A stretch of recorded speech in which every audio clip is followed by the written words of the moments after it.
Welcome to the iRacers Lounge. I'm your host, Mike Ellis. iRacers Lounge is a podcast for the iRacer where we talk all things iRacing in a casual setting. Joining me are the usual characters, Greg Hectus. Dun dun dun.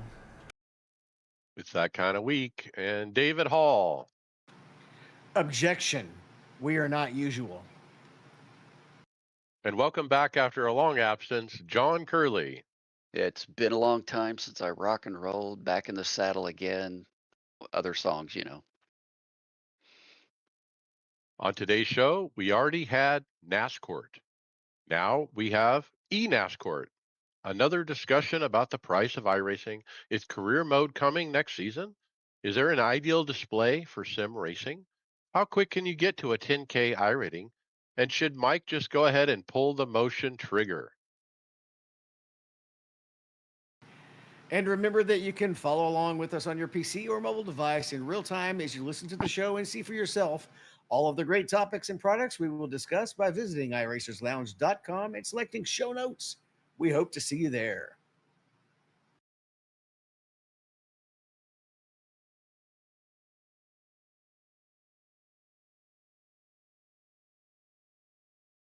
Okay, we're going to jump around on the show notes and bring in our legal expert to talk about the Ryko Motorsports case. Um, First of all, I'll give us a brief introduction. Kenneth Byron, owner of Ryko Motorsports, has been sued by Team Conti LLC, claiming that they have defrauded them. Conti claims that Byron has created false accounts on the website over a span of 2 years in order to use uh, their Conti's setups and benchmark data. So, Yeah, welcome to so the show, legal expert John Curley. Oh, you said legal expert. I didn't know who you were talking about. Uh, so, quick disclaimer, everybody. What we're going to talk about is allegations in a complaint. We're not saying they're true. We're not saying they're not true. All we can tell you is what we've read. And so that's what we're doing. So yeah, in the state of North Carolina, Mecklenburg County, Team Conti has sued Ken Byron, doing business as RykoMotorsports.com, RykoMotorsports.com/iRacing Setup Shop. So according to the allegations of the complaint, Conti says that Byron made a couple of fake accounts. One I think was it like Owen Morgan. Owen Morgan, and the other is some other name which I can't pronounce. But he says basically what Byron did was he downloaded Conti setups and used them for the benefit of his own business, Ryko Motorsports, and was reselling setups and using Conti data to benefit Ryko to the detriment of Team Conti. Now he's sued him under three different counts, three different legal theories. One, according to the complaint, is that it was fraud by making misrepresentations. The other, fraud by not telling the truth, not disclosing things. And third, under the North Carolina uh, Uniform Deceptive Trade Practices Act. All right. So, what is fraud? Well, okay. So, fraud is basically when uh, you you make false representations or you conceal material facts that was calculated to deceive somebody, made with the intent to deceive, did in fact deceive the plaintiff, and resulted in damages to the party deceived. And then if you look at the North Carolina Act, it's basically an unfair or deceptive act or practices affecting commerce, which caused injury to the plaintiff. Again, here, Conti. So, uh, factual, this 31-page complaint, I've read it all. Obviously, can't give every single detail here on the show unless you want to go through it all. But Connie's saying, look, we were damaged by what Byron did.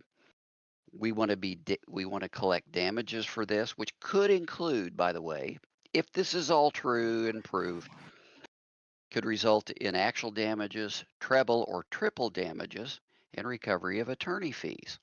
All right, so that's the legal mumbo jumbo uh, part of this, which, by the way, again, I'm not giving opinions on it, just telling you what's in here. Uh, but this is some big legal news for iRacing. I don't know that we've ever seen anything like this, have we? No, I think we haven't. Not something like this. Look, I want to jump in here and just pause for the new listener that has no idea what we're talking about. Let's say you're new to iRacing and you don't know about setup shops. So what are setup shops? Well, we in iRacing and official, you got fixed, you got open. Open means open set, and you can build your own set and run whatever you want. Well, what's developed over time is these third-party setup shops that have whiz kids that are really fast, building setups every week, spending money, time on it. They're paying them, and then they charge you, the end user, for the setup. So you pay a fee. You download a setup for the week. You run it in the open series, and that's been business as usual for several years now.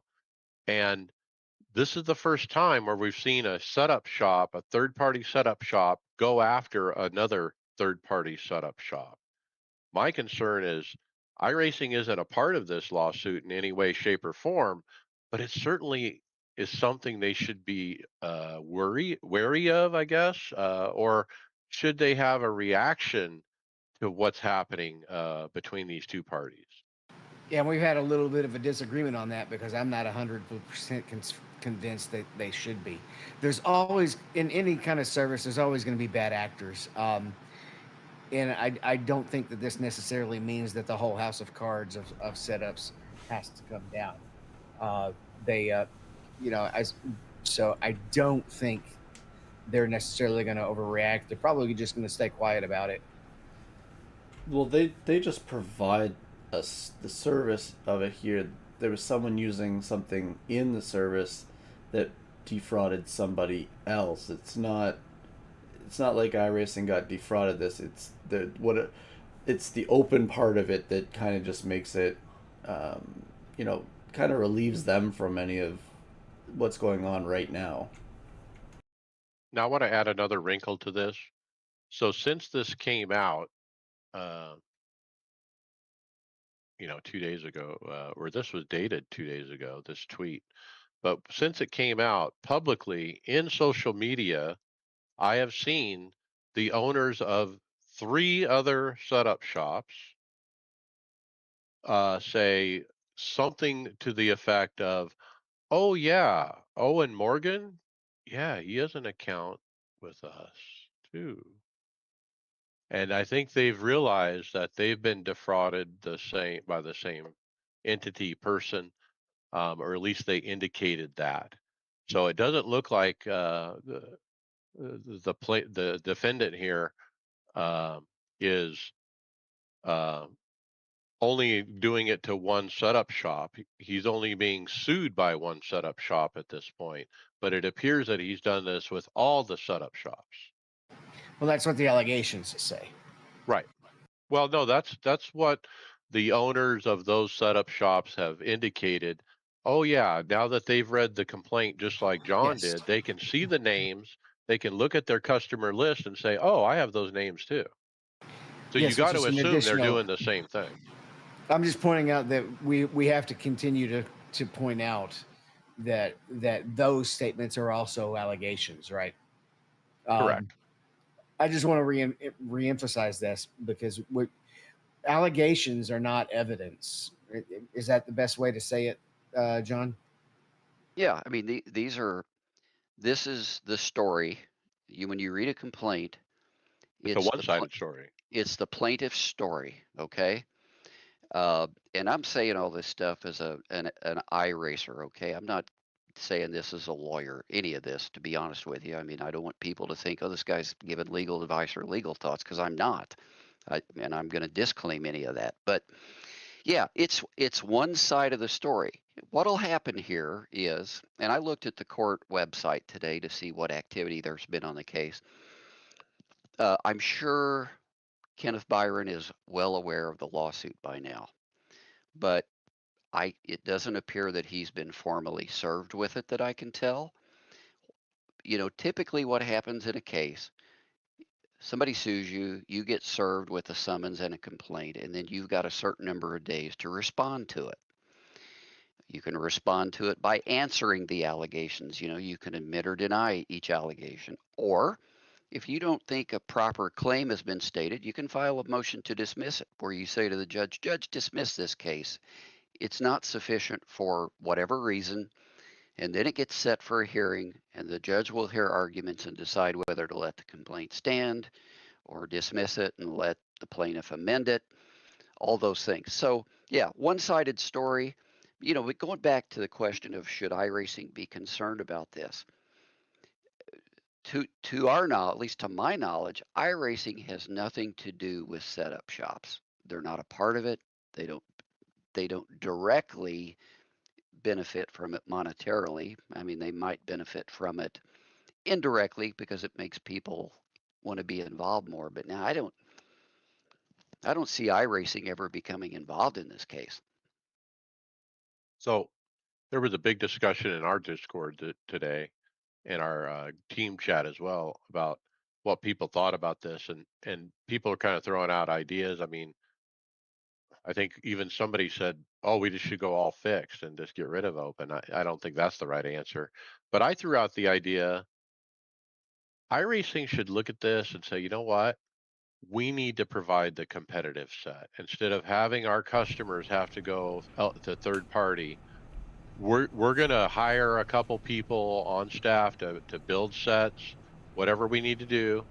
And when you get into an open race, there's a fixed set and there's a competitive set.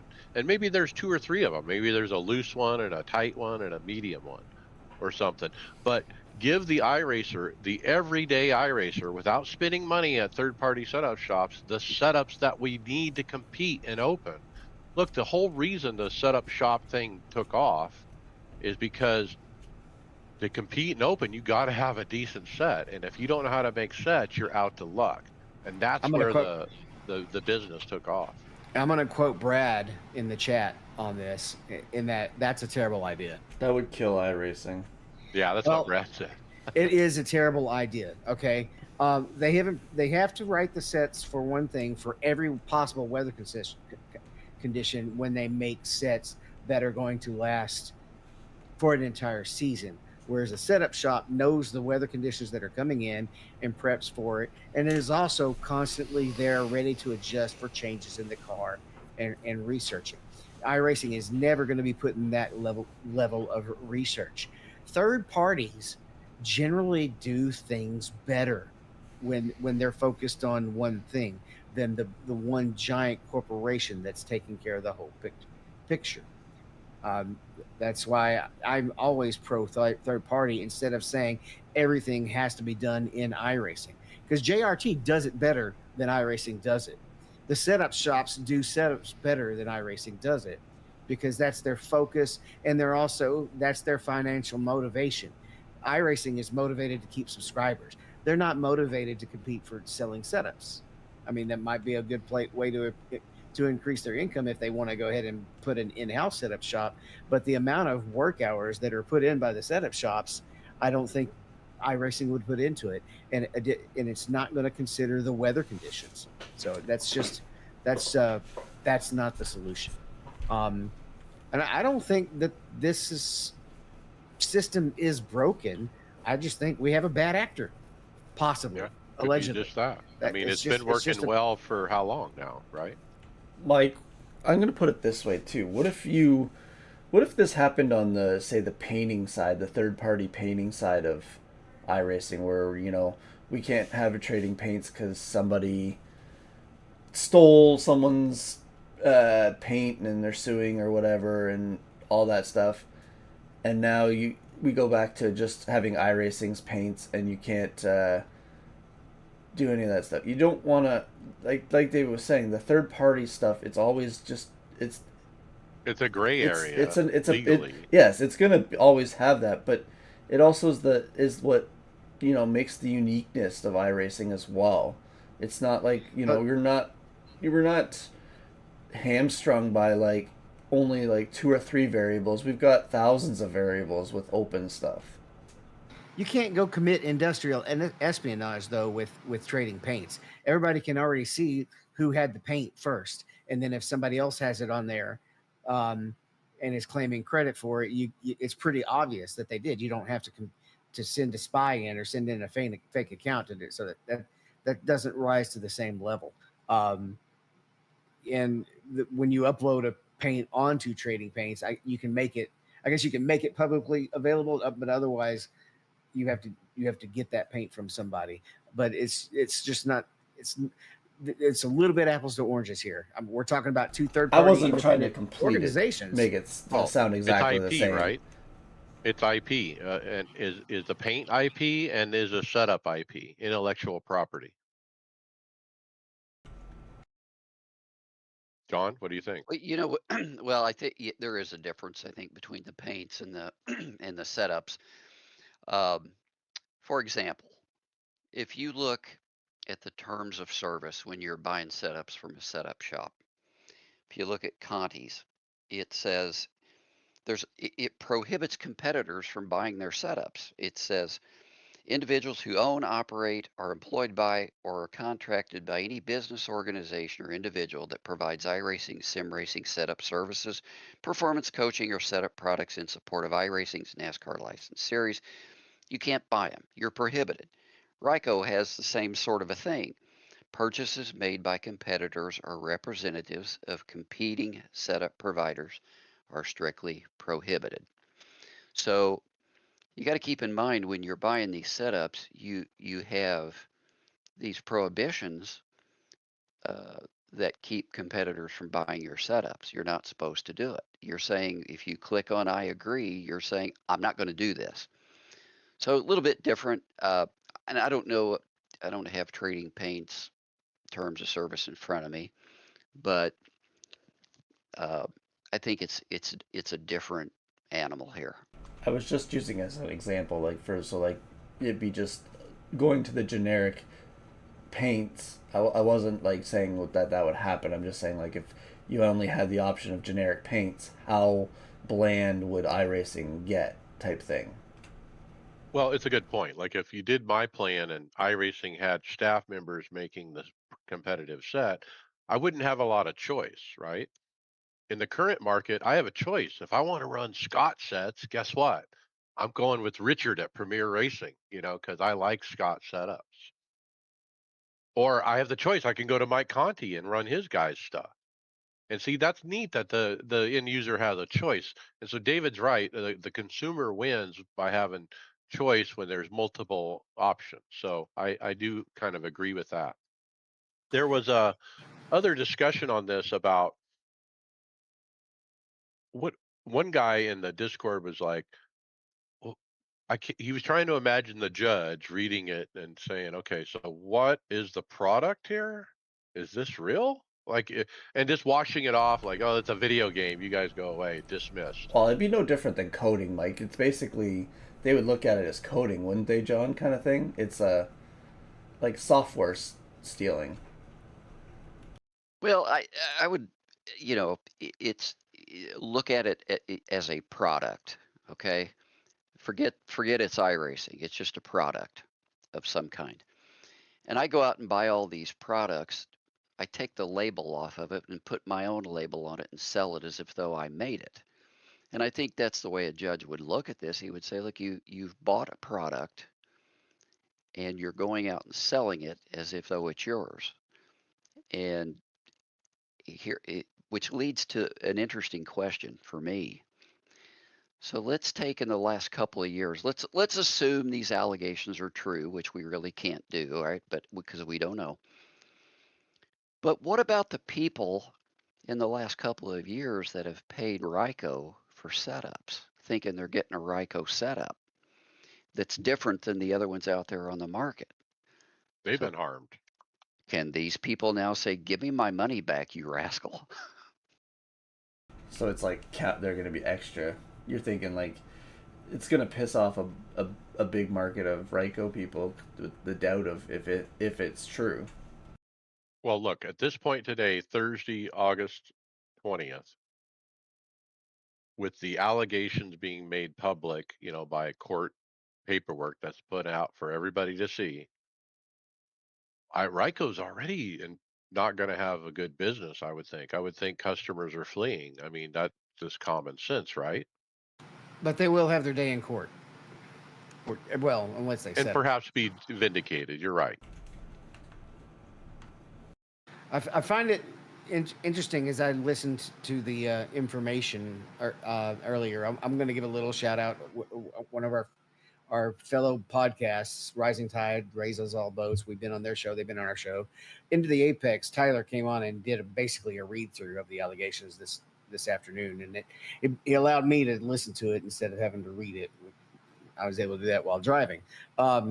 So as I hear all this information, I remember I used to purchase sets from Ryko before we got Premier's sponsorship, uh, and I can remember several times that Kenneth was always on the crusade looking for people who were sharing the setups that came from Ryko, like very aggressively. And he came to me one time and said somebody with our logo on their car shared the setup to a whole lobby, and our logo is available for anybody. And he gave the team the name, and I'd never heard of the person. So he was always out there hunting for people. So I find that perplexing that he was always so aggressively hunting for other copiers, and now these allegations come out against him. So Jordan Bianchi, I tweeted this twit to him and said, "Dude, we need you to go hang out at the court for the jury trial, and we can have NASCORT like he did when Denny Hamlin and team sued NASCAR over the winter." And this is almost a kind of similar if you think about a different situation where Joe Gibbs Racing is suing Chris Gabehart and Spire Motorsports for Chris Gabehart taking setup notes from Joe Gibbs Racing and giving them to Spire without authorization. And they're in court, heavy court, dealing with that right now. So if I'm a crew chief in NASCAR and I have a laptop where I keep my setup notes, where I have tire pressures, spring rates, shock absorbers, uh, the whole thing, the setup, how is that any different than what we do in iRacing with the setups that Mike Conti provides or Ryko? Basically the same thing, right? Yeah, same thing. So I think we've pretty well summed it up and given a little bit of information. Just one more time, a caveat: these are allegations, and it could all turn on a dime when discovery happens. Look, we hope it's not true. We really do because that, like I said, the setup shops have been working. I mean, there's choices, there's a market for it. You got people trying to go road to pro. They need that really bad. The guys that are trying to grind up to the Coke series. So there's a need for it, and I hope this doesn't kill the industry overall.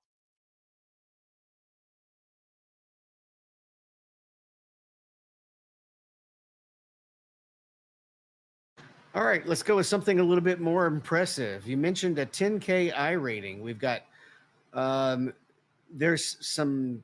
I'm not going to pronounce his name correctly, but Zajek. is it Zajek? Mikhail Zajek. I don't know what there's a little extra curve on the A. I don't know this language very well, but he has reached 10K. He's Wow. 14. He's 14 years old, guys. 150 plus wins, and 92% of his races finished in the top 5. That's a stat, boy. So the probability of him being a pro, like even in real life, about 3 years down the road, is high. He's already in a fire suit, David. Looks like Yeah. he's a go-karter. Yeah, keep your name out for Michael Zajic. I've never seen him on track yet, but uh, I guess I need to be in top split to see him. I'll take this next one, David. We got some messages from some friends over the week. I got a couple texts from some people, and longtime iRacer Justin Hetschauer has unexpectedly passed away. And so we have some social media posts and a forum post about it. Michael Kaczynski posted in the forums this: longtime sim community member Justin Petschauer has passed away on Thursday morning. You might have raced with him here or even on other sims and seen his post on here or on the old forums where he would preview the upcoming NIS race as well as the IndyCar races. And so for years on this show, we would bring up Justin's posts from the forums. He would put one up every week and talk about the upcoming race and give history and this and that. And so we definitely have talked about him in the past. He was also an announcer, most recently for the IndyCar series broadcast team. We do have some shout outs here from Evan Pasoko, sending love and strength to friends and family. Our sim racing community has lost a great friend. Steel Horse Live said, "I'm at a loss for words. Justin was a long time Twitch mod, was my long time Twitch mod. iRacing spotter, and most importantly, friend is no longer with us." And he was fairly young. And so we're not, I don't know what the cause of death was, but it's certainly unexpected. Sucks for the community.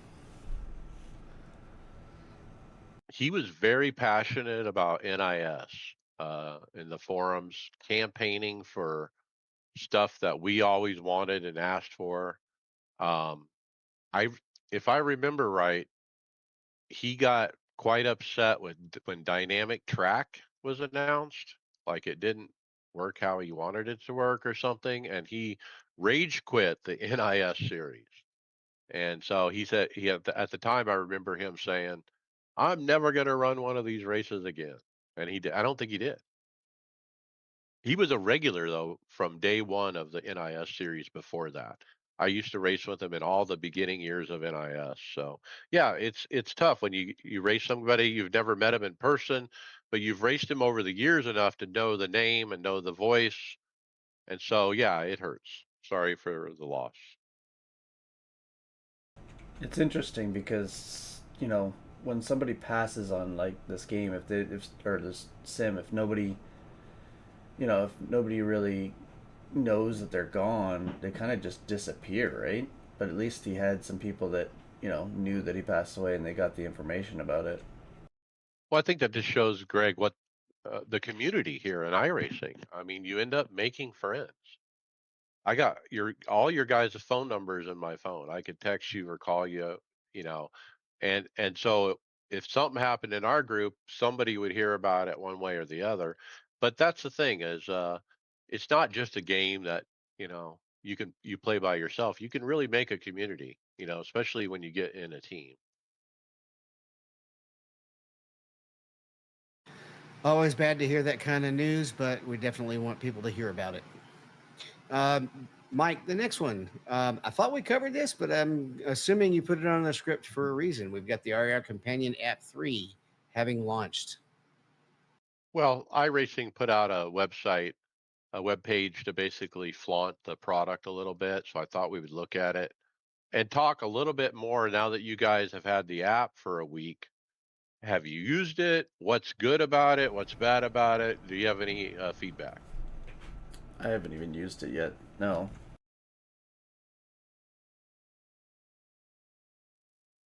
They worked on initially when the first day it was super slow to load, really slow. Um, but they put an update out, and I think that's been addressed. It's not too much different than it was before. It's basically got the same stuff. They've fixed a few little things. Like I did notice in the Ringmeister that I can see what the car is next week when I couldn't see that before. Um, but yeah, check it out. Next, we have a question, Mike, about qualifying, I guess, in Ringmeister. We have Darlo Frattini, and he asks, why is Ringmeister quality so inconveniently places? If the race ends half past for the faster cars, it maybe gives the leaders a chance to quickly register, but because if they're leading, they probably don't need to. But slower cars have no chance. Why not quali at 4:45? My question is does this mean that there's a separate qualifying session for Ringmeister? Is that what this guy's saying? Yeah, it's detached qualifying, Okay. which there's very few series that do that. If this might be the only one, I'm not sure. But the qualifying runs on the half hour and the race runs at the top of the hour. Now, I don't think there's a problem. I think it's perfectly fine. Yeah, Well, someone most of the time you're going to want to just go ahead and set your quality time if you want to have a quality time before you start running the races anyway, right? Well, like someone pointed out here, you only need to qualify once per week, so it doesn't matter. So if you do want to improve your qualifying, you can keep trying at it, but you can qualify at the beginning of the week and it's set for the rest of the week, right? That's what I'm getting, Mike. Okay. Th- Actually, here That's I think correct. what's going on is this saying that somebody doesn't have time to get in a race if they do qualifying? Is that what this guy's saying? No, so what they're saying is that they run the Ringmeister at the top of the hour of the race. It's over at like 31 after or 32 minutes after the hour. They can't register for the qualifying because, oh, it started 2 minutes ago. I just got out of this race and that started 2 minutes ago and I didn't get registered. So that's what he's talking about. And that's what his problem is. Now, here's the trick. I jump in the race at the top of the hour. I have the sim up and running. I hit Alt Tab and go back to the beta UI. I hit withdraw.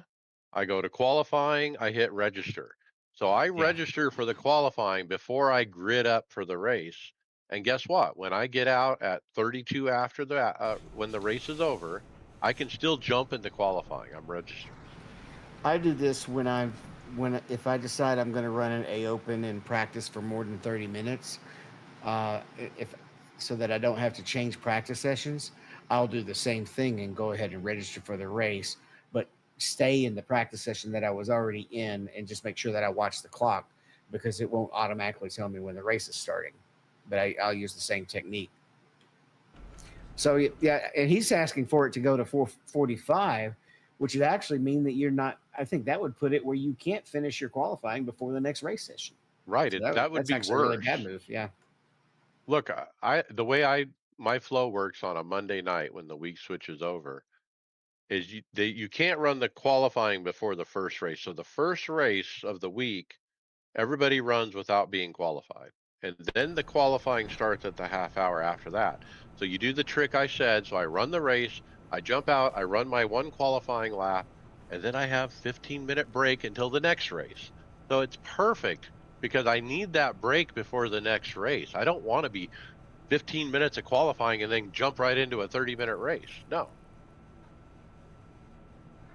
leave it how it is. All right. Tyler Bowers feels my pain. I do believe.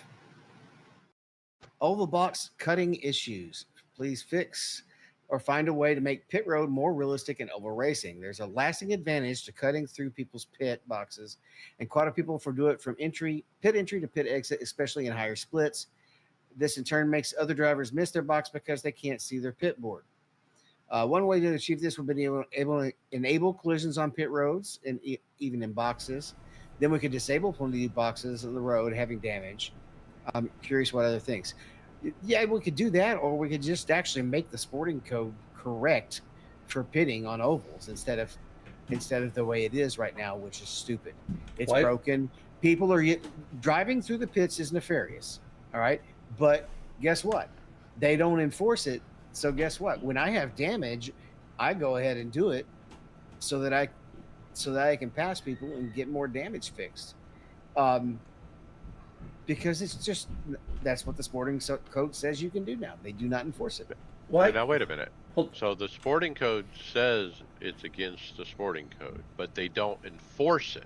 Now, Brad Sort put of. in a snippet here on the script, David, that shows uh, and our one of our discussions in Discord where Jake Jarrett had said that he reported a driver who repeatedly drove through the pit stalls. Said driver makes no attempt to use the pit lane even correctly. And so then he puts in a snippet of the email he got back from the protest. And the email says, thanks for taking the time to submit the protest regarding the pit stall exit entry procedures. While our sporting code instructs drivers to enter and remain in the acceleration deceleration lane as quickly as practical to avoid incidental contact, this guideline is primarily intended to prevent unsafe releases or interference with other cars in nearby stalls and to prevent incidental contents. After reviewing the protest, we do not find there to be a violation. That's a bullshit response. It is, but Um, that's why they're going to do it. here, And really, you shouldn't even in an oval race. You shouldn't even be in the acceleration lane. You should be in the far right lane because you're going to have incidental contact when most people are driving in the far right lane like you're supposed to, and then you have one guy who pulls up beside you in the left lane and you don't know he's there and you get spun and you approach that test that and you get this same bullshit response. couldn't they just do what an easy thing where it says it knows where your car's pit box is, and then you can't go through three before and three after? Couldn't they code that somehow? Like, you could Yeah, you still got have the holding. ghosting, you could still have all that. You just can't go through these boxes. You get a hold. You get a 15-second hold or something. But they don't. But based on this, they don't consider it a problem. They think it's okay. Then Because they need to just delete that line from the sporting code because it's just it just confuses people. It's just a they're more worried about somebody pulling over to use the restroom. but it only depends on who One, that person is. this is true. Well, I mean, it's a huge problem. It does interfere with your ability to find your own pit stall. It's confusing when you're trying to get out of the pits because you're not sure where the car's coming or going from. Uh, I've got my opinion about people that do it. I think they're jerks, but you know, again, David said it. iRacing doesn't care.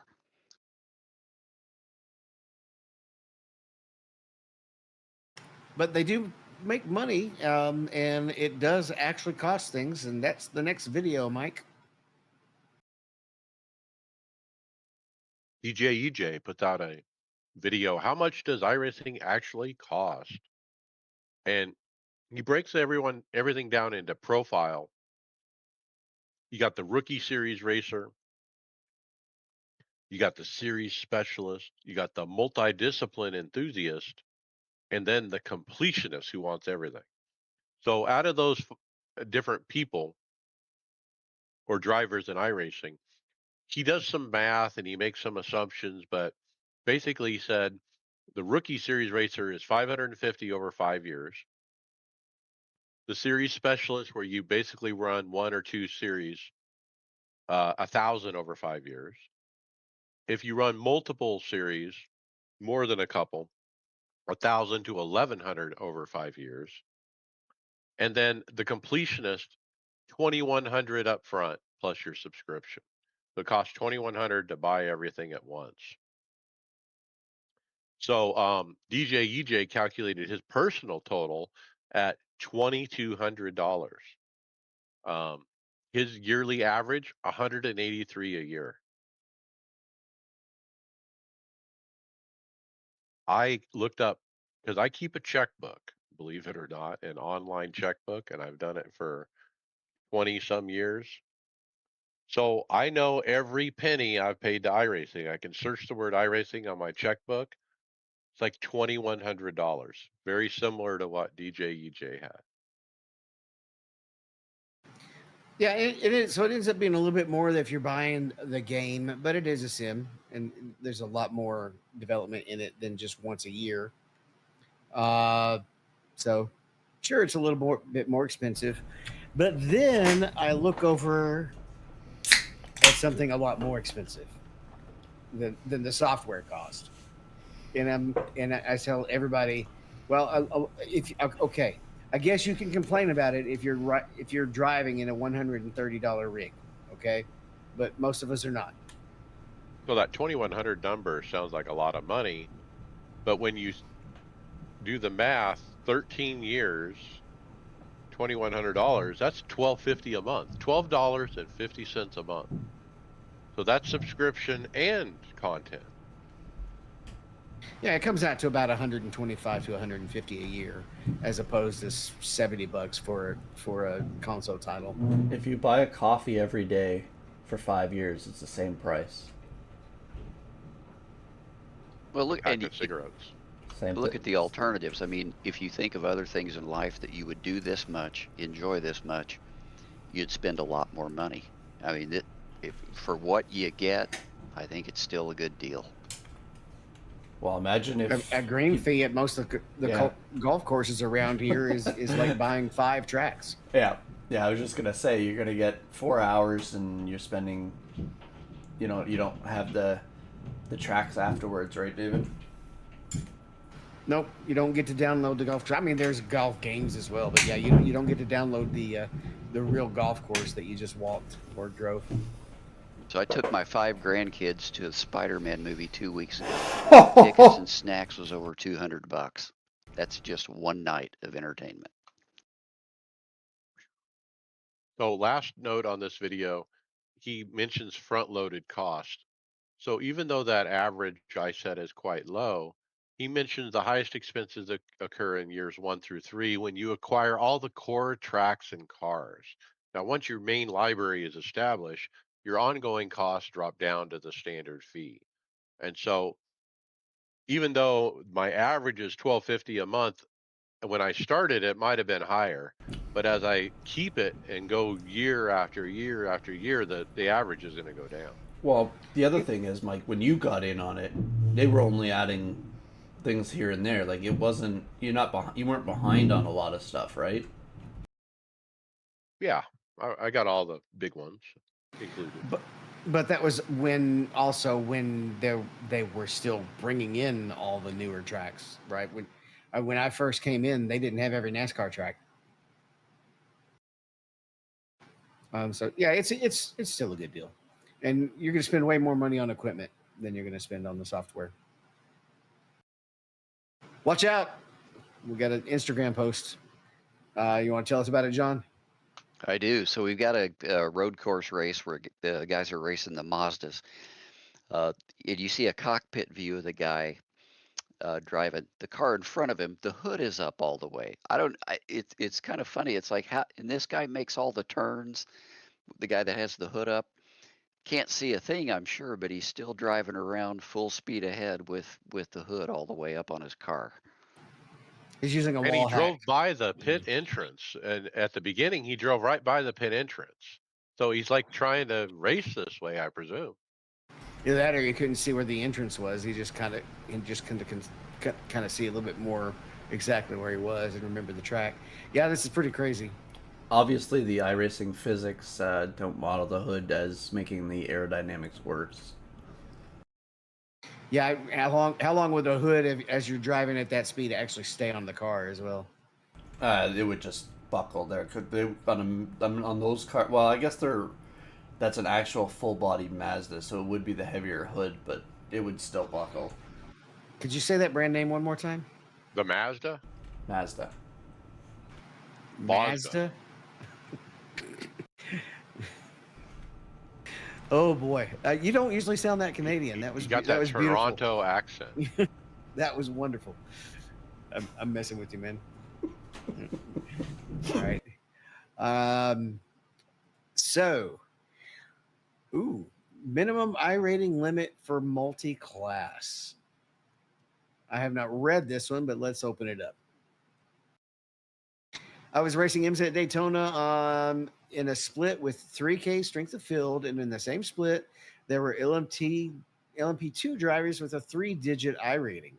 You can't allow beginners to participate in a multi-class race. So I think we need a minimum I rating to participate in IMSA. Let's say like 25K or something. What do y'all think of this idea? It's never been by that. It's never been by I rating. Like the majority of sports car racers are going to be down in the 1.5K. That 1.5K is where you start. So if it's a small split, that can be the reason such a low I rating gets in there, or they just need to move the LMP2s down into the second split. All right, we've talked about this before. That would be a better fix, but no, minimum I rating for any of the multi-class. It's that's dumb. And And I watch plenty then of 3K I rating guys still do stupid stuff. do they not understand that they don't use iRating for anything for setting any of this stuff? It's always safety rating and the class system. It does nothing to do with iRating. Of course, they realize it. That's why they're asking for it to be changed. But the only reason he's asking it to be changed is because he's over 2,500 too. Well, Probably. you got to look at the model iRacing has given us. Basically, they want any customer to be able to race any car on any track, and the only thing they ask is you have the right license. That's it. You don't have to have a minimum I rating. You can be 0, 0, 0, 0, and still run a race. And so I don't like this idea at all. Bad idea. No. But what's probably happening is he's probably got a low I rating LMP2 driver making repeatedly and repeatedly bad decisions. And just like we have 25 cautions at New Hampshire because drivers are making repeatedly and repeatedly and repeatedly bad decisions. And that's not protestable. There is nothing that can be done about it. They want them to just be allowed to make over and over and over repeatedly bad decisions. That's the core of the real problem.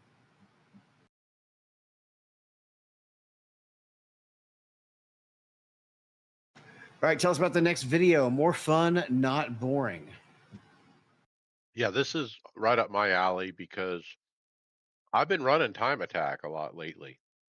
And I find this video from Wayne Strout on YouTube, and he talks about Time Attack is better than traditional iRating, and he gives his reasons why. First of all, you have overtaking indicators. Once you successfully pass an opponent, they appear in your virtual mirror. And he's talking about the chase someone else ghost feature. So when you're in time trials and you click on a car and a track, it shows the times and who run the times. Well, you can click the hey, I have the or ghost this guy or whatever. I don't know what the button is, but you click it and basically you'll get a ghost of that person's lap, their fast time. And it gives you something to chase. Like, okay, the car's in front of me, I'm chasing it. And so that can be a lot of fun and it gets me faster when I have someone to chase. The staggered start, drivers spawn behind the opponent with a 5 second interval that can actually be adjusted a little bit. But Point five. as you're going through a lap, you can have it start a certain amount behind or ahead of you, so you can try to chase it. Like I say, you got targeted lap times, you got real time delta. Um, you can make it opaque or transparent, so they don't really bug you while you're trying to drive through them and set your fast lap. And so he was frustrated with getting wrecked all the time in the official races. Nobody's going to wreck him in a time trial but himself. Um, and I've had times in the last couple of weeks where I struggle with trying to figure out which race am I going to run. And so I end up in time trials just running my favorite car at a bunch of tracks and seeing how I can stack up against others. And I actually had a lot of fun doing that.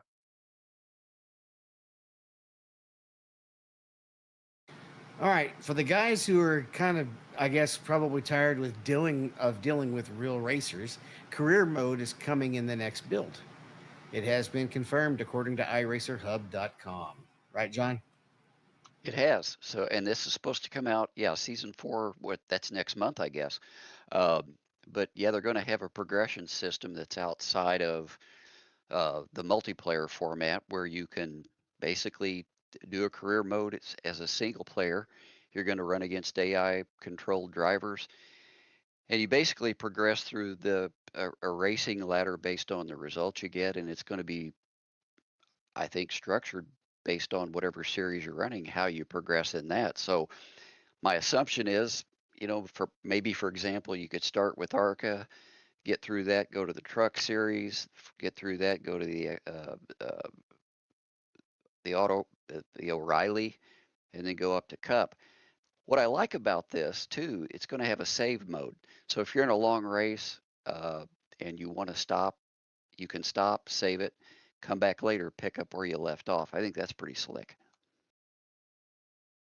It's definitely something that's needed for this type of thing. But look, this is neat and all, but until it doesn't look like a railroad where the cars are on a rail following each other around the driving line, I'm not interested.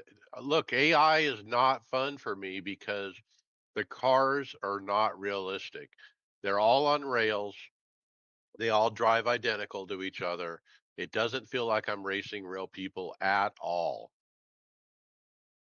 Yeah, and it's just that's what games are for, and this is a sim. It just this is on the game side of things for those who want the game. That's up your alley. It's just not up mine. It's just another option that they're just gonna have. You don't have to click it. You can still enjoy the rest of the sim. It's just an extra option for the people that come in. I'm sure people like if we say we were saying there, like if you go from Arca to trucks to Xfinity, but O'Reilly to Cup, you know, you're gonna have people complaining, "Oh, I gotta buy all these different series too now." Like it's just gonna open another can of worms of cost too, probably for people. Well, how many people do you think are clicking the button to run Gen 4, Greg?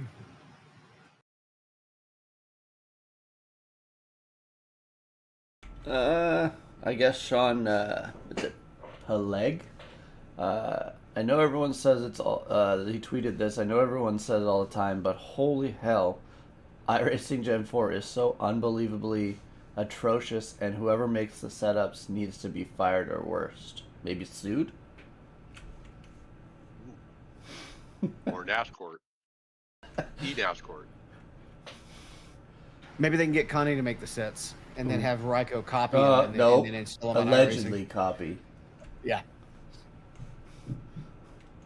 Look, we've been talking about setups. I kind of threw out the idea that iRacing should provide a decent setup. Look, I understand what David said.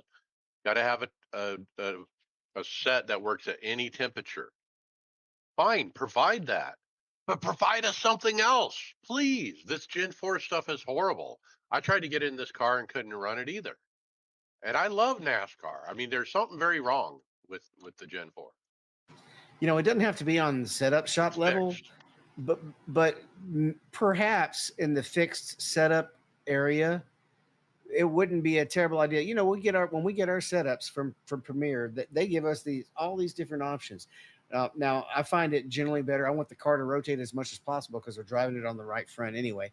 Um, it wouldn't be a bad idea to have a hot set fixed setup, a medium, a mild fixed setup, and a cold track fixed setup.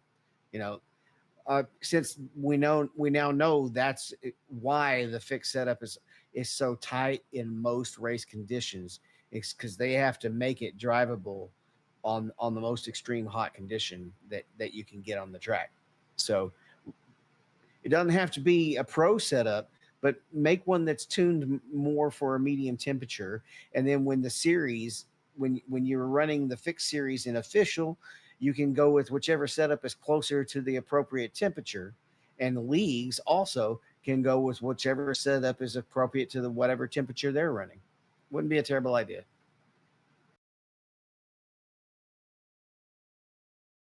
It would make all of the fixed racing, I think, a lot better. All right, let's talk Sim Gaming Expo. It's coming up in less than a month, September 18th through the 26th in Schaumburg. Breaking news, breaking news. iRacing will be exhibiting at the Sim Gaming Expo. We heard about an hour or two ago from George on the Discord. It's official. I'm so glad. Look, I'm not going to beat them up. I'm not going to grill them. I'm not going to pock them into a corner and give them my, pointy finger. Look, I want to shake a hand. Thank you. Can I buy you a beer? So, It goes for a good. It goes without saying, if we didn't actually love iRacing and yeah, we gripe about the things we gripe about, but if I didn't love iRacing, I wouldn't be on this show and I wouldn't be a member of iRacing. so look, if you're staff and you're going to be at the show, I owe you a beer. You find me and we're going to have a good time. But I want to shake your hand. I want to give you a hug. I want to buy you a beer. We love iRacing. I'm so glad that they're coming to this show because everybody else in the hardware industry is there. I can't think of who's not going to be there. Is there somebody we're missing? I know Sim Magic is still missing, I think, but everybody else is coming, right? All the big guys, yeah. There's a lot of the little shops that are not going. So let's talk about the challenge, David. I think you and I were both surprised that we made the cut. Yeah, I had completely written it off. It was like, I'm not going to spend any more effort on this, beating my head against the wall, because I'm just not expecting to get in. So I want to spend the time doing other things. And yeah, Bobby pings us and says, "Hey, look, you're on the list." I'm like the 98th driver out of 100. And so we got paints they gave us to run. I installed the paint last night. Um, it runs on Sunday morning. I'm in the first group. David, you're in the third group. And you have to finish, I think, in the top half of your field to go forward to the next round. A little bit higher, actually. They take 9 out of 20. Nine out, so you top nine. And Yeah, I mean, I'm gonna give it the best shot I can, but I just don't have the pace these guys have. I'm a second and a half off of a 5,000 I rating guy. So you're more than that. I was in a practice 2 nights ago with some of the guys that are in this race. There were about 4 or 5 guys in there, and I ran my best lap, which was better than your best lap, and they were 3 seconds to the good faster than me. yeah, so to have a shot to get in that top 9, it's gonna really require other guys to have a lot of bad luck. What's so cool about this and what George has put together here? It's turned into a who's who, to get into this race. This is like a Porsche, pro race almost. When the caliber of drivers that we have in this list is amazing, and the speed that these guys have and that they put up in the time attack, again, amazing. I mean, so David and I are going in there almost like back markers, really, hoping for big carnage. Maybe they all wreck and we can somehow squeeze out a top nine. The only thing wrong with what you said there was the almost part. Right? They all, yeah. Yeah, but hey, so what you guys think? These guys are going in not with their own equipment, somebody else's setups. What you think that might give you an advantage? You never know. Well, this is on the round 2 is online. It's at home on Sunday. Ah, okay. I was thinking this was all going to be at the expo. No, that's No. round 3. So we made it to round 2, which is the next cut, and then now they're going to whittle us down to who's going to race in Schaumburg. Yeah. All right, we already talked about sim department, didn't we? No, no, I think this was announced within the last week, but yeah, the sim department will be there. They're coming back. They develop optimized software solutions for sim racing that is trusted all around the world for champions to car manufacturers. We also have Baltic Dragon coming in. That looks like an air sim guy. Yeah, DCS World. There you go, David. Yeah, I have not been playing a lot of DCS lately. I need to get refresh myself just so I'm not completely lost when we go to the zone. Kind of like I The should do the same thing with iRacing. Yeah, no kidding. The Baltics is a frequent map that a lot of activity is played on in DCS. The Baltics and the Caucasus Mountains. All right, and then a couple of events. We have the Marlin 2.4 coming up. You have to enter $10 a driver. They have payouts Saturday, October 3rd. You can run it solo if you want, but if you do, you pay for 2 drivers basically. And it pretty much is running the GTP and GT3 classes that you would normally see in IMSA. There is no LMP2, I do not believe.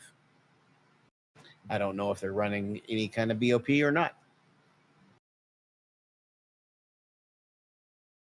We have the Empire State Showdown. Yeah, it's This Sprint is car. big Go block ahead, John. modifieds. Yeah, big block modifieds at Oswego.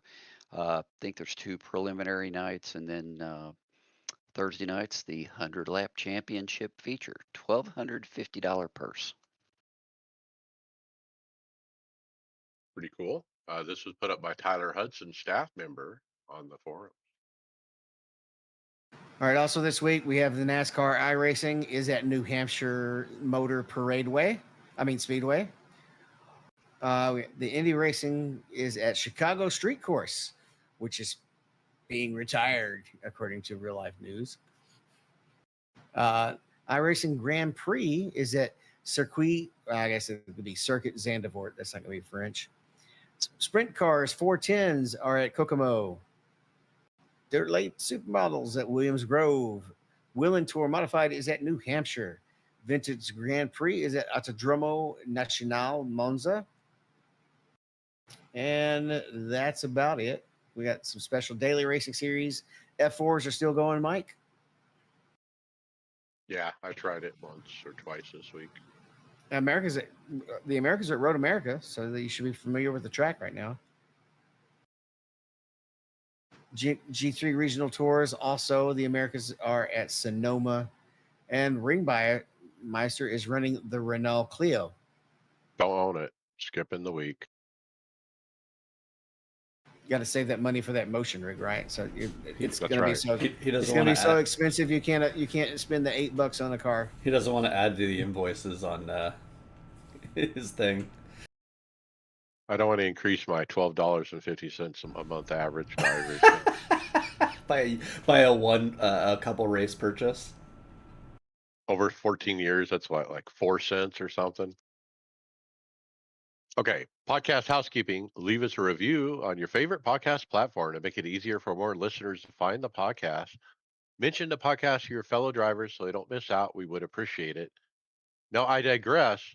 David, you found out today that podcast RSS, which is really the backbone of a podcast, the RSS feed, has some kind of limitation in it of 500 episodes or less, and we're over that. So we can't go back to the beginning via RSS. That's how longevity this podcast is. Well, that doesn't happen on every podcast feed that I'm going to, so I don't know if that's specifically the way Spotify is feeding it up or not. But yes, unless you go directly to SoundCloud right now, it's only giving us the last 500 episodes. I wonder if that works for like a daily show, like because like daily ones would be real fast. They would get Well, up there. Yeah, well, several of the other I had to buy a new phone today. The other one just quit on me completely, and so I was before the show. I was in the process of repopulating my podcast list, and I download our episode always at least to get the download count, or to go back and listen to it on the shows I'm not on, and yeah, it said 500 episodes exactly instead of 540 something. So I was like, that's not right. And then I noticed it was 545. only going to 46. And this is the 46th. But all episodes are there on SoundCloud, who's been our host from day one. So you can Google search and find it. Get involved in the Discord. We have a ton of conversation going there. In fact, I shared the first episode ever of our podcast in the Discord today. So get involved in the discussion. Leave comments. Tell us what you think about the eNASCORT. Tell us you want to see Jordan Bianchi, giving us courtside reports.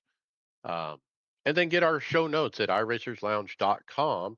We're in regular rotation at Performance Motorsports Network. And of course, merchandise, hats, t-shirts. Get your hats, t-shirts, whatever you need at iRacersLounge.shop. All right, as we go to fantasy at Richmond, we have a familiar name at the top of the list. Cleat is 45 with 288 points. In place 2, we had Speed Tape Racer, tied with Fat Man Little Goat or Coat. Then in fourth, Boats and Hose, and 5th, Connor Truman. So, what did you guys think of the race? It sounded like it was still hard to pass. Yeah, ugh. And then ugh to Joey Logano. It is it an even year? Oh yeah, he always wins on the even years. So He's not here we go on winning. the Joey Logano He's not streak. winning. He ain't gonna win. Well, then Ryan Blaney. I want Donnie to bookmark this because I was saying it because it's everything I say it gets bookmarked and it comes true. So Well, we'll definitely just play that back after Homestead. Yeah, I was just disappointed at the end of the race, and just the way the car is and everything. I'm just tired of it. So did they not have as much tire wear, or was it Iowa? No, it was Iowa. They really didn't have very much tire wear at all, right? Strategy did kind of become more of a factor here than it did at Iowa with the tire wear. Yeah, Joey was just fast. I mean, he was gonna take it anyway. So he had a good strategy. That played out well. And so once you get that track position in your first, it's really hard to mess up and give that up. We've seen it on so many weeks this year where second place is faster car and can't get around them.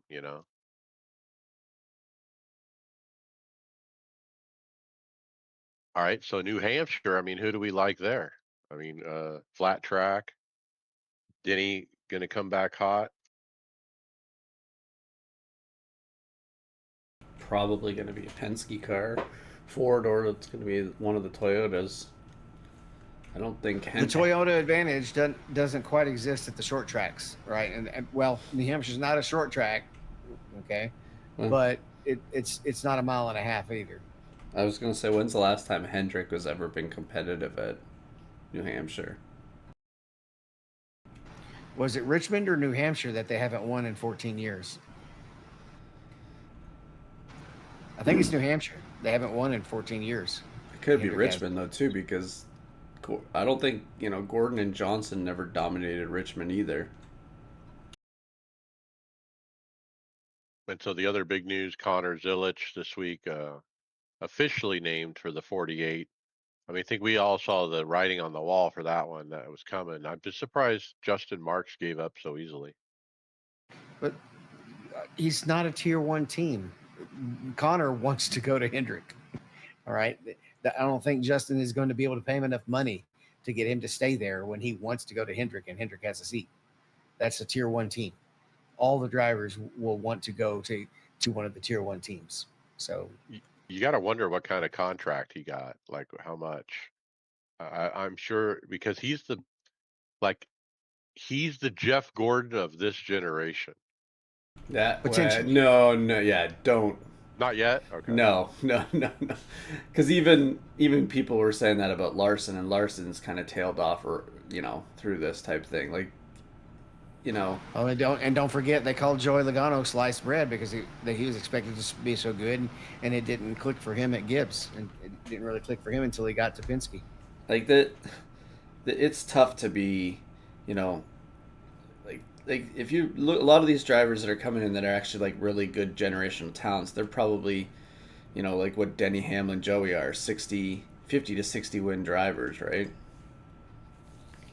Yeah, and they talked Alex Bowen into staying for one more year so that they could go ahead and line it up with when Connor's contract ends, because Bowman actually would have been content to retire this year.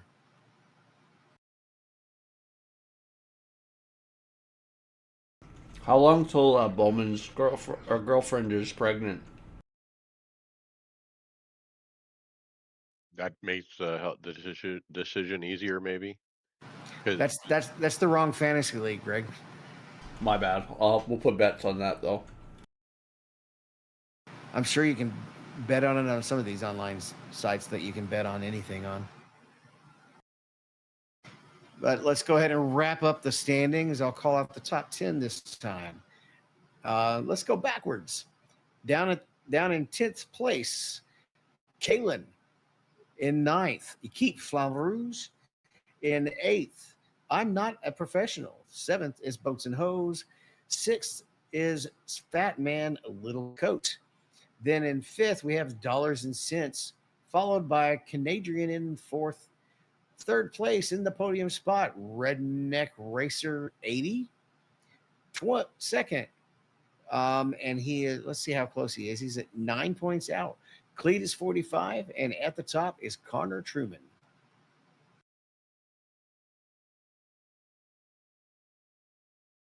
Anytime you want to look up hardware, always remember go check out Chad McNeese's Ultimate Hardware Spreadsheet. We have the link on the notes every week, and it is just about the best place to go to find just about anything. And the first hardware item we're going to talk about, Mike, is entitled Ridiculously Innovative. It's Sim Magic stuff. Yeah, it's their new Zeus steering wheel ecosystem. And we got a video from OC Racing, Oscar, um, who's going to be at the Sim Gaming Expo. And look, if you're a watcher of Oscar's channel, he's told us all, hey, if you approach him at the Sim Gaming Expo and ask, he'll give you a set of racing gloves. So, FYI. He talks about the three Zeus Really? steering wheels. The Sport is $330. The GT is $350, and the Formula is 500 standalone or 670 bundled with the display. This is that display that's kind of magnetic that you can move from base to rim to rim to rim, and just snap it off and on and move it around, which is kind of cool. That's kind of a neat feature. But I think my takeaway on this was when he talked about determining which adapter combination is needed depending on which wheelbase you have, it can be very confusing for buyers. And he showed, some different pieces, one thing called an Air Link and another thing called a MagLink Pro and another thing. And then he's like, well, depending on which wheel you have and which base you have, you may or may not need one or all of these things. And so that just seemed really confusing to me. Like I didn't even understand what I needed the first time I watched the video. So um, I think Sim Magic has some hurdles there they need to overcome. It sounds a little complicated. Yeah, Magic has on their website kind of a compatibility connection chart that you could look at, uh, depending on what base you have. But I'll be honest with you, I even thought their chart was confusing. Right. There's just too many pieces here involved. They need to engineer this down a little bit to make it a little more straightforward. So the one on the right is the GT wheel, correct? If I'm just looking at the thumbnail. That's Yes. Yeah, yeah. correct. And then I, the I, big I one is like the that design formula. pretty well. I don't like the Formula wheel. It just looks too tall. Agree. I don't like those really big formula wheels.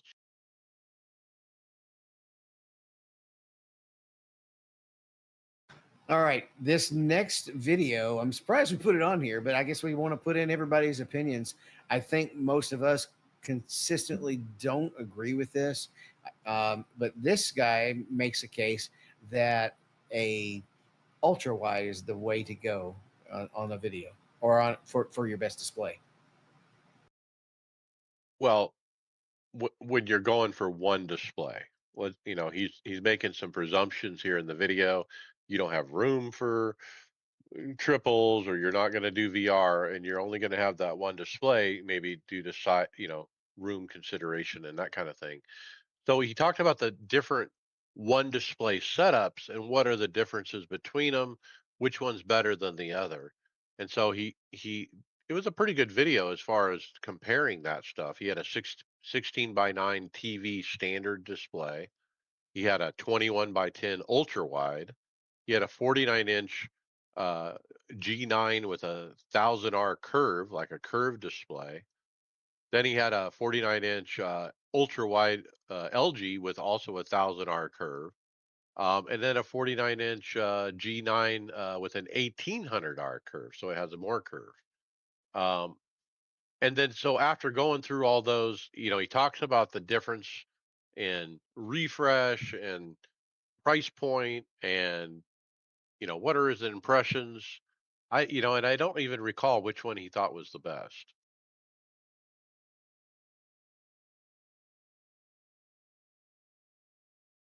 I think the final choice was his best, the one with the bigger curve. Well, With it, if you're considering space, I'm very pro VR because it takes up a whole lot less space than even a screen. But I know some people, the motion sickness is just going to get them. But with VR, you're still going to have a monitor too. Yeah, but you don't have my monitors are tiny compared to an ultra. They're like 21-inch monitors because I don't use them for racing, except for when my reverb I think died and I ended up getting the Pimax. I raced for like a week on a single one of these monitors and did surprisingly better than I thought I would. It wasn't too hard to adjust to. The only if somebody came to me with advice on, hey, I need to buy a single monitor for iRacing, what should I do? Pick one that you can get three of when you're ready to go to triples. Pick one that you're gonna buy three different times. Maybe you just buy it the first time and you stick with one, but trust me, in the future you're probably gonna want to go to triple, and you don't want to buy three then. You want to buy two to go with the one you already have. Yeah, but So the make your problem choice wisely. with that, if it's too long, then you're never going to get that monitor unless you buy it somewhere secondhand or something. True. There is a shelf life on these things. All right, John, we've got a post from Pacornia Engineering. It looks like a bunch of wheels. yeah, they've got a new their PGT. It's GT wheel, carbon fiber, LED lit. A lot of customization options for this thing. It's a slick looking wheel. It's clean looking. You can, I mean, it's a modular thing basically. You can kind of pick your components, what variant you want, build a configuration that you want, and they'll give you a guide on the do-it-yourself part of it. Nice looking thing if DIY is what you want. Yeah, Gray's Dynamics says in the comments that the way the one in the picture is configured, 1,300 euros. Full carbon fiber. That's what I like. It's really got that look of the Porsche wheel. Remember the Porsche wheel by VPG? This is kind of a replica of that almost. It does have a good pedal and button layout, or paddle and Paddle. button layout. Piddle. Mazda. Piddle paddle, exactly. All right, we got a motion option called D1 or D Force One, Mike. Yeah, I come across a website called circuit1.com, and they offer what they call D-Force Motion, a four-axis motion size for the rig you own, 180 kilograms of lift, 50 millimeter stroke. Uh, and so easy install with only 8 screws. They have a pretty good website here. Look, I've been kind of shopping around for motion, and so obviously the algorithms are putting this stuff in my face, trying to get my money. Um, when I look at it, though, it's really short and kind of stubby, David, and I don't know if I like the look of it. And it also looks like it only mounts on one rail, not two, and that's a little concerning for me too. Well, I've not really been following the motions, so Yeah, I don't know you the know, price, so yeah, you know what that means. Sounds like David's been yeah, going through the motions. You have I to have get not in been going through the contact for a motions. quote. Um, I don't. forget. I don't know if I could go with any of the cheap motions after experiencing driven dynamics motion rig. Forgive my ignorance, Mike. Is this the first? Like, I've no think I've seen on it. Like, is there lift parameters for like per axis on a lot of those other ones? Like this one says 18 or 180 kilograms. Have we seen that on any other like Oh yeah, giving they're information? always Okay, rated. I just never noticed it. Yeah, I think I remember numbers like 350 pounds or something like that.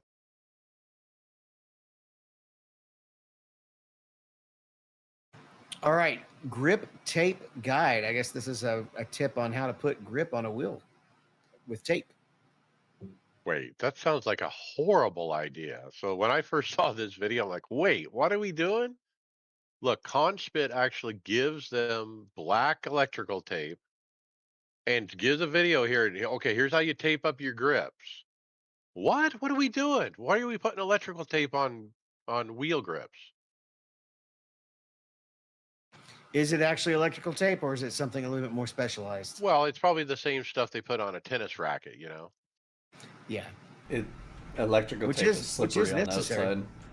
Yeah. That's actually, Well, yeah, that looks good. It's interesting how they're doing it though. but if you need grip tape, then why don't they just change the hand grip to have a Change the grip. material that keeps you from needing grip tape? Well, something about grip tape is it the grip is always going to take wear, right? That's a place that's going to wear down. So if you use tape, you can replace it cheaply. I thought the idea is you just want a thicker grip. Like it's not thick enough. I want to put a bunch of tape around it, and make it thicker. Like a Maybe, wiffle but bat. generally it just gives you better grip. I don't know if I'd want Okay. to add extra material to, like, especially the Formula wheel where it's, you only got so much room in between the areas there. Now, tell me the truth. In all your iRacing history, have you ever heard of anyone putting grip tape on a Formula wheel? Yes or no? Nope. I was gonna say Nope. most of the Formula wheels have the best type of grips, don't they? They're not cheap They grips. should for how much they cost. Like I love, like, even my at NASCAR one. Like I don't ever need to change that. It feels perfectly comfortable the way it is.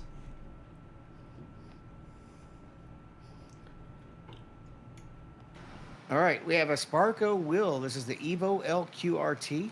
It's made of ultralight fiberglass construction, built for support, control, and performance. I don't. I suppose I'd have to go to the page to get the price. $929. Okay, so that's probably adjusting for More. inflation, similar to the one to that I That's had. that's more money than my rig frame.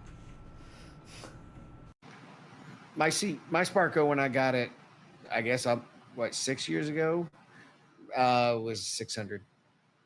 Which is probably nowadays is equivalent to probably another couple $100 more. Yep. That's a high-end seat, though, right? I mean, you're buying Yeah. into a brand, and I just was like taking the fact that like the one piece of the seat is what my whole sim frame cost.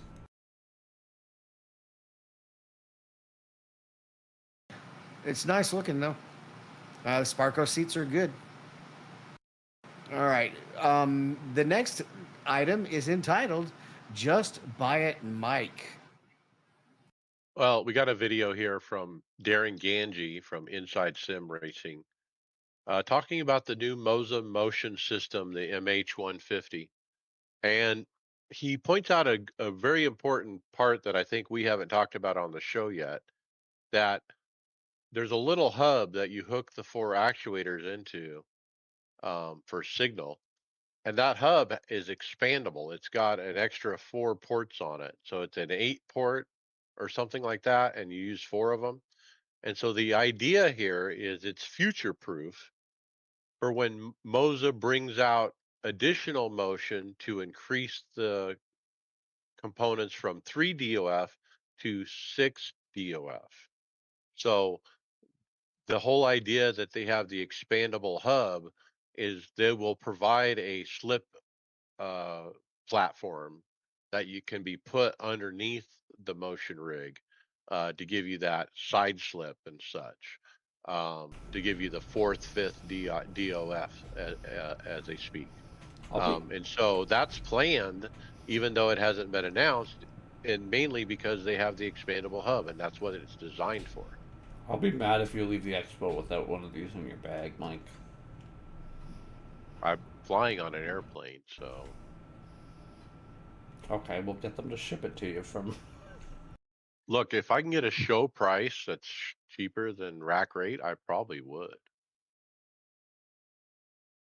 Yeah, it was too bad we missed all of the SimHub or not SimHub, SimuCube wheels that went on sale. Like they went on a sale and were gone in about 20 minutes.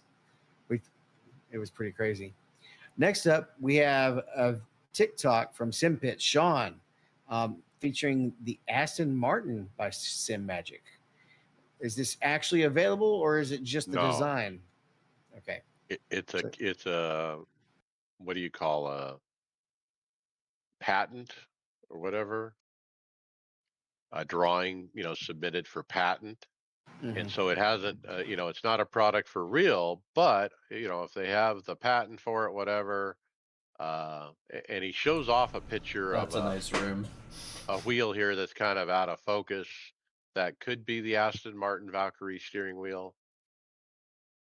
It's got the logo on it and kind of above the display or below the display. $2,500. Is it? I don't know. That's what I'm guessing. It's neat looking, but it's very light on the buttons. The placement of the display is a little bit different than any other of the other wheels, though. So it's a real almost Spartan design. It's like in the. It's like the horn location.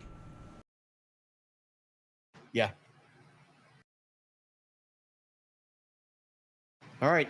I know you were trying to get SimLab for a while, John. They say something's back in stock. Well, so their seats, they've got them in the U.S. warehouse now. Uh, and then next week they're going to launch their new S1 Sport, but that's only going to be in Europe. Yeah, I've been trying to get SimLab products for almost a year. I tried them out at the expo last year and thought, I want this SimLab Ultimate rig, but their warehouse has been sitting empty for a year, so I don't have one yet. Do you have one? You don't have one ordered, right? You're just waiting for it to actually be stocked first. Well, yeah, I mean, yes, I'm going to wait for somebody to get something in stock before I order it because you hear so many stories about guys ordering something from, SimLab or Track Racer or whoever, just about anybody, and they've waited for months and months. So Just I, wait. I Just order something I'm, from Advanced Sim Racing. They'll get it to you real fast. well, I got, you know what? Last time I looked, the one I wanted, they didn't have it. Is it out of stock too? Yes, everybody's out of stock. So this is a new seat, okay? Or it's their updated seat. I don't know if it's one or the other, but they call it the all new S1 Sport. Um, it is available in the US and ships domestically. And it's a two-piece seat. Now look, I've a big no on two-piece seats because of potential flex. But it's Richard, our friend from SimLab, who's known for rigidity in their products. So if he tells me it's rigid, I'll believe it, even though it's a two-piece seat. But I would guess it has no flex. Um, I'm just going to suppose that because of the curves and the number of places where you can effectively almost get some triangular engineering in, that it's going to be sturdy. Uh, where the two piece changes from the one piece is it cuts down on building waste, which can reduce your build costs. But at the same time, a two piece horn, French horn, is usually more expensive than a one piece French horn, uh, because there's a lot more labor involved in making it. So I don't know. I'd love to talk to him about the reasons for the two piece design, it's for as far as shipping material reasons. costs. Oh, okay. Well, there you go. But look, where they decided to break off the two pieces matters.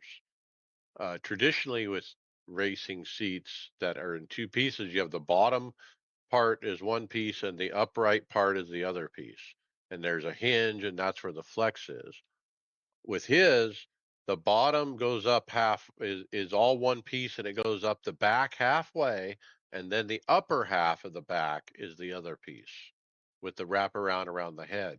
And so where the two pieces come together is actually the middle of the back. And that's probably got less flex than down at the waist. I think they should cut it straight up the middle, split it in half right vertically. But how about the material? When you look at the second picture and the third picture, it looks very breathable, very lightweight, very comfortable.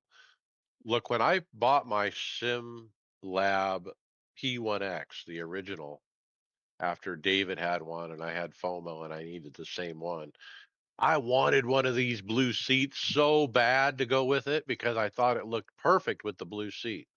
And guess what? Back then, they only sold the blue seat in Europe. And so I had to figure out a different seat. So I bought a different blue seat from a different company, but it's not quite the same as this one. I wish I had this one. I have FOMO bad on this seat. How much is it?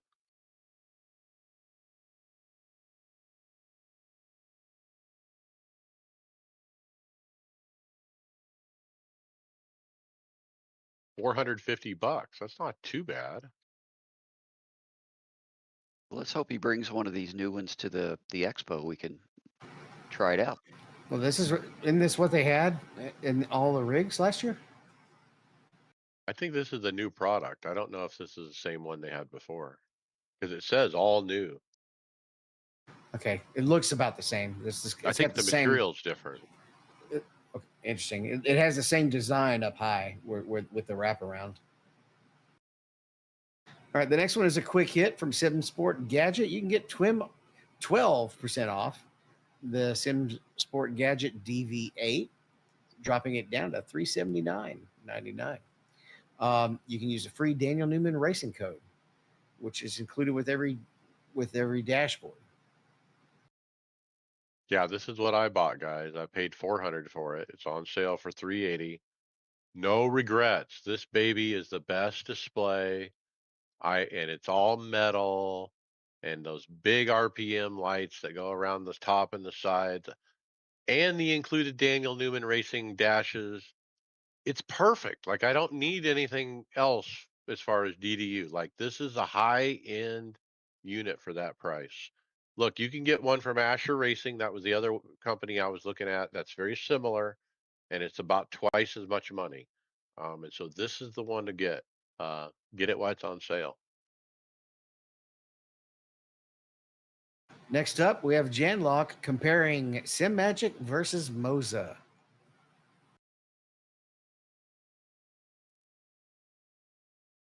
Now, I didn't get through about half of this one, David, so I'm going to jump right down to the AI thoughts here.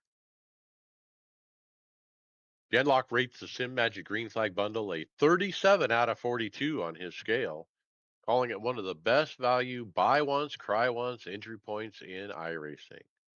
Um, price and value 11 out of 10. Look, you can't get better than 11 out of 10. Wheelbase 10 out of 10.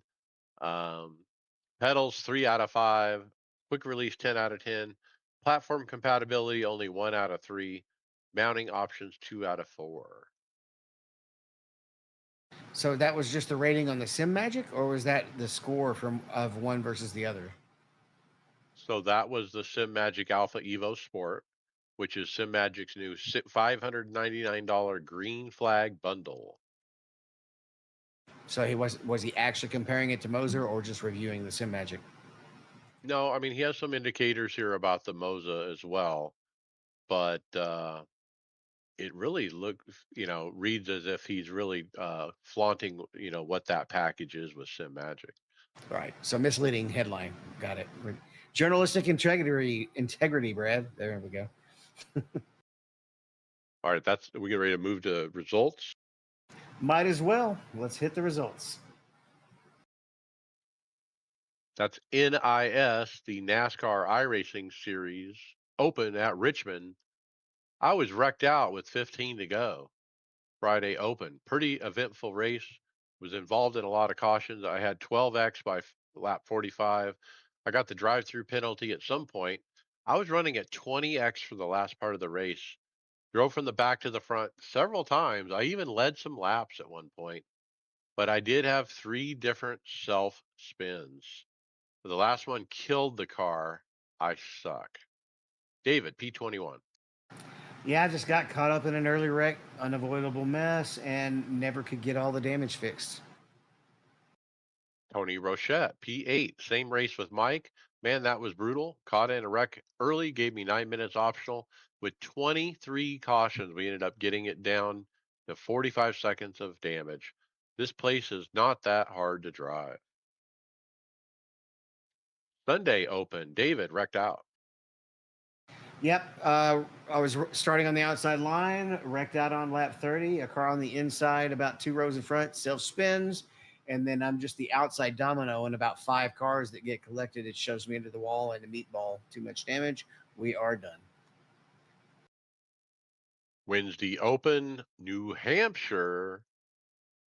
I wrecked out. I had a fast car. I drove up to the field, up through the field a couple times, spun on my own twice with no damage. And then right before halfway, I was trying to go up the middle on a restart, and the guy on the outside crowded me a bit, knocked us both down to the inside, tons of damage, so I just parked it. Tony Rochette, P24. Can we just drive the track? 23 cautions. Caught in one late and just didn't get my lap back. Why can't NIS race like real New Hampshire and only have like 2 cautions and be the worst action track and boring? Kyle Pendergraph, P19, had a badass car and kept it near the front. Battled for the lead and was about to take it when a caution came with 3 to go. First green white checker got ran high and a car got loose and gave me a 4X, sending me in for a drive through and ended up with a P19. Chris Waldron, P16. What a mess. Final green white checker. My car's wheel was upside down. I had to serve a drive through penalty. Went from P30 to 16th. Yes, you read that right. I must have been 14 black flags the final lap. There must have been 14 black flags the final lap. David, P21. Yes, the New Hampshire racing was worse than Richmond. It was atrocious. I think we had 22 cautions. Uh, and I restarted on the inside, and the guy on the outside forces a 3 wide and gets himself hooked into me. It was 7 minutes of damage. I got it down to about 2 minutes by the end, but there was just too much, still too much to really race because it wouldn't turn as good. It would want to snap loose, so I just could not go. The guy did take credit for the race for the wreck, so and it when I went back and looked at it, you could really almost say he probably missed his breaking point because he kind of shoots down to the inside almost in a panic. So, um, but he took credit for it, and I always respect that. Yeah, just saying a couple words means a lot. I mean, just saying I'm sorry, a little empathy, goes a long way. Thursday Open, New Hampshire, Tony Rochette, P6. Great run. 29 cautions in this race. iRacing needs to make a separate IR for oval tracks, mile and below, for this shit driving. Not that hard. Drive, brake, turn corners, don't hit anyone, drive and repeat. Wish I could actually have seen what this great premier race set could have already done with more than 5 green flag laps at a time. It's a good point. The sets this week are just fabulous. I mean, I was so fast, I was able to come up through there multiple times with the setup. Well done, Scott.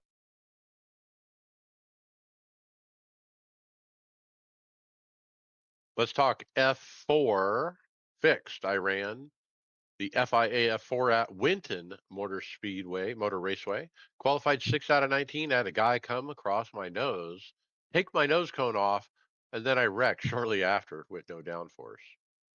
Next, I ran Rudscoggin. Qualified 11th out of 23rd. I wrecked out quick. Then Road America. Qualified 13th out of 21st. Got to P5 by the end of lap one. I eventually worked my way up to P2, but the leader was long gone at that point, and there was no catching him. But still a great run after many wreckouts. Other stuff I ran was I mentioned the time attack. Ran the GTO Audi 90, my favorite car, at several tracks and put up some times. There's some quick guys in there that I can't beat, but I'm putting up some some times that are pretty respectable, I think. But it's just really about getting seat time. I love that car and the way the turbo works, and it's just a blast to drive, even if I'm by myself. Then I ran pickup cup at Phoenix, qualified ninth, finished fourth. That's always fun. They always get a loose truck in the fixed setup at that track, and you kind of hang out the back end. And then last minute, I jumped in a hosted event for the old IndyCar at Indianapolis. Qualified 8 out of 45 cars. Didn't really know what I was getting in for. I just jumped in last minute. I had to mute the guy because he wouldn't stop talking, the admin. It was nonstop for like 10 minutes during the warm up and during the qualifying and all this. So we get the race going. I get up to fourth, and then all of a sudden the caution comes out on lap three. Competition caution, apparently, that I didn't hear about because I wasn't listening. But why? Why are we having a caution on lap three? It's just so stupid. So then I stay out with some of these leaders because I'm near the front. I look at my fuel, and apparently they have limited the fuel to around 10 laps of fuel. I look at how many laps it is. It's a 100-lap race. So I'm thinking, okay, we're going to have 9, 10 pit stops. Well, there's a lot of cars in the race. I thought, well, I jumped in it. Let's do it. So I hang around. I do the first stop. I come out. Everybody is spread out all around the big long track. Nobody's racing nobody. It's just everybody in a line, just following each other around, waiting for the next 10 laps to expire so they can pit again. No, thank you. I'm not going to do this. I parked it. I'm out. I don't know who in hosted thought this might be a good idea, but it's not. Once you pit and you're not in a group anymore, it's no fun. And with that, final thoughts. Greg Hectus. Uh, I posted the other day in our chat that on the 18th there we were 1 month away. So I guess if we're 1 month away from being at the expo, this would be 1 month from right now. We'd be obviously done the expo. So just excited for it coming up as quickly as it is, and looking forward to seeing you guys down there again, and getting to it. But what a week for setup building shops. It's going to be an interesting to see how this lawsuit goes, though. Yeah, it sure will. It is big news this week with the setup shops. And look, we have a lot of friends in setup shops, and we hope it works out well for everybody. And let's hope it's just an allegation. Let's hope it's not true. David Hall, final thought. Just got a lot of racing this weekend to do. Hopefully, we can survive New Hampshire at some point. We're doing 24 hours of Daytona with the Paddock guys, and also we've got the SGE challenge. So that's about it. And ready for the. I'm ready for the expo. I'm ready. I got all the podcast gear actually boxed up and already ready to go. Yeah, uh, I'm excited for the expo as well. I think with big news with iRacing exhibiting now at the expo, that really fills my card list for everybody who needs to be there. I think, and so I'm very excited about that. All right, John Curley, final thought. Yeah, I've been out of the sim seat for way too long. Ready to get back into it. It'll be next week. This weekend, I'm actually going to go see a couple of real races, so I'm looking forward to that. And then, just like you guys, ready for the expo. All right. Yeah, and so my final thought is, thinking about motion or, and kind of playing out in my head, what happens if I do come home from Chicago with a motion system? What am I going to do? I've already decided, well, I'm going to take my keyboard tray, which is going to be a problem because the keyboard will flop around, the tray moves, and this and that. I'm going to remove it from the rig. I'm going to mount it to the upright of my triple monitor mount. So it'll still be reachable from the seat, but it won't be attached to the rig. So Why I've don't already made one decision about what to do. Why don't you The second just decision was the wheels. I have caster wheels on this thing, and I've decided there might be a way to install the motion where I can keep the wheels on it, where if I turn the motion off, hopefully it retracts high enough where the wheels are touching the ground and the motion's not, and I can roll it. And then when I turn it on, it retracts down and pushes the wheels up off the ground and works. What do you think? You're gonna race for a while, and suddenly your rig's gonna be on the other side of the room. Ooh. So it'll be like Steve when he put his rig through his wall with his motion. Mike's gonna have a car accident with his rig. Look, I'm an old guy. I don't want to be lifting this thing by myself and trying to push it around the carpet. And I'm trying to be practical here, you know? If I were you, I would just at least just use the motion system to raise it up enough to put the wheels back on each time you need to do it. But that's probably what you're gonna have to end up doing those because if it bottoms out, you might be in trouble. And then I We're was gonna have thinking, to, we're gonna have to just Google a jack for Mike to raise it up when he's not when he needs to clean. Mike Just Mike put it on doesn't a couple of jacks. Mike doesn't have jack money. He only has motion money. so I was thinking, like, how am I actually going to mount them? I got to lift the thing up kind of off the ground and then screw some bolts in. And I'm going to have to get like a jack stand, like you put under a car and like put it up on jack stands or something. Do you have a car, obviously, Mike? Why wouldn't you just use the car jack that's in a car, and you could probably raise your rig up that way? So I just put it under the middle back of it and lift it up in the air, and then it tips over one way or the other and crashes into my triple. Oh my god. Most of the minimum jack heights on car jacks would be quite too low or quite too high. They wouldn't fit under Yeah, it under might the be rig. it might be close. I don't know how big his casters are. I have pretty big caster wheels, but I think they're 4 or 5 inches. But yeah, so just kind of going through my head, like I have a power supply down here by the clutch pedal that's kind of just sitting there on the rig. It's not really attached. That's going to fall off in a hot second. So I got to figure out what to do with the 15 plug power supply and all those cords that are kind of in a bunch down there. Like how am I going to mount that? I haven't figured that out. So lots of stuff to consider. So excited about seeing iRacing and Moza at the show. Can't wait to fill their ear. And with that, we'll see you on the track later.